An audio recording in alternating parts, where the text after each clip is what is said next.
KTR sir Medigadda barrage గురించి మాట్లాడుతూ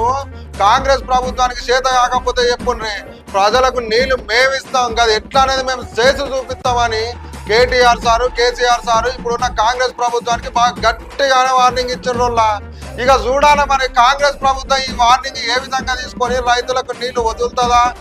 లేదా అని అగో చూడరు మీరు కూడా కేసీఆర్ సార్ ఎట్లా మాట్లాడుతుండో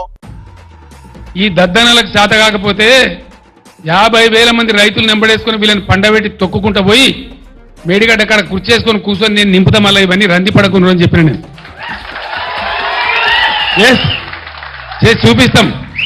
చేసి చూపిస్తాం గోదావరిలో నీళ్ల ప్రవాహం మొదలైన తర్వాత బరాయితో సంబంధం లేకుండా నీళ్ళు లేపచ్చు